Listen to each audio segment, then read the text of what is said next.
there, and welcome. I'm really glad you could join me. Today, we're going to dive into a great story and learn some new English words along the way. Ready to get started? Let's jump into our story, The Principal's Recycling Revolution. Okay, before we start, here's something I want you to think about. Can just one new idea really change everything? I mean, everything? Well, let's see if we can find an answer to that together. So, our story begins at a school that just got a new leader. She's the principal. And you know what? She's got a really big plan. Let's go ahead and meet her and find out what this big idea is all about. All right, let's take a look at this. The principal's name is Miss Foca. And it says here she's an unconventional principal. She has a noble goal, which is to promote environmentalism. And get this, the school has a very submissive student body. Whoa, okay, those are some pretty big words, right? But don't you worry, we're going to break them all down. Okay, let's check out these new words. First up, unconventional. This just means something is different from what's usual or expected. Like, imagine wearing your pajamas to school. That would be pretty unconventional, right? Next, we have noble. A noble goal is a really good moral one. Like, helping a friend just because they need it? That's a noble thing to do. Then there's promote. To promote something is to help it grow or become more popular. You know, like when you tell all your friends about a song you love, you're promoting it. And finally, submissive. This means you do what others want without putting up a fight. Think of a very quiet puppy that always listens. It's being submissive. So, back to Miss Foca's big plan? What was it? Well, her main priority, her most important goal, was to start a new mandatory recycling program. This was a totally contemporary innovation for the school. Lots of new words there. Let's figure them out. All right, so priority. That's simply the most important thing to you at a certain time. If your stomach is rumbling, finding food is your #1 priority. Now, mandatory. That means you have to do it. It's a rule. You know how some schools have uniforms? Wearing them is mandatory. And contemporary just means modern. It's happening right now. So contemporary music is the music you hear on the radio today. Lastly, innovation. That's a brand new idea or method. The smartphone? Now that was a huge innovation. Okay, so Miss Foca's got this great new idea, right? But, it looks like not everyone is on board. And this, my friends, is where the story starts to get really, really interesting. So here's the conflict. On one side, you've got Miss Foca. Her goal is all about helping the environment with this modern idea. But on the other side, there's a teacher named Mr. Gideon, and he is not happy. He's afraid it's just a distraction and that it's not loyal to the school's traditions. So because Mr. Gideon was so against it, the whole program became controversial. You could say he had a prejudice against it. He decided he didn't like it without giving it a real chance. His worry, his anxiety, started to create a divisive feeling in the school, splitting people apart. He was even worried that Miss Foca might betray everyone's trust. Wow, these are some heavy words. Let's make sure we understand them. Let's break these down. Something is controversial if it causes a lot of disagreement. You know what's controversial? Putting pineapple on pizza. People love to argue about that. Prejudice is a strong feeling against something, but without a good reason. It's like deciding you don't like a movie before you've even seen it.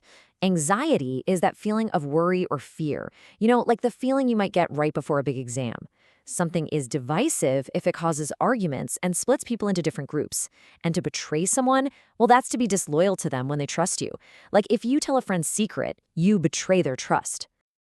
Okay, so things are getting tense at the school. We've got a big problem. People are arguing. What's Miss Foca gonna do? Well, it turns out she comes up with a very clever plan to unite everyone. So Miss Foca was facing a real dilemma, a super difficult choice. Does she just give up on her plan or does she push forward? Well, her conscience, that little voice inside that knows right from wrong, told her to keep going. Her determination was just too strong. So she decided to devote more time to explaining why this change was absolutely vital. Time for more words. A dilemma is a choice that's really tough to make. A silly dilemma might be, should I have cake or ice cream for dessert? Your conscience is that part of your mind that tells you if you're doing the right thing. Determination is that powerful feeling that makes you want to keep trying, no matter what. To devote your time to something means you give it all your energy. And vital, that just means something is super important and necessary. Like, air is vital for breathing. So here's her plan to unite the school, broken down into 4 steps. Step 1, explain why the program is so vital. Step 2, show compassionate empathy. Really try to understand how others are feeling. Step 3, encourage the teachers to confide in one another, to share what's worrying them. And step 4, don't be submissive to the negativity. Stay strong and positive. All right, let's look at these words from her plan. To be compassionate means you feel sympathy for others and want to help them, like giving a hug to a friend who's upset. Empathy is a little deeper.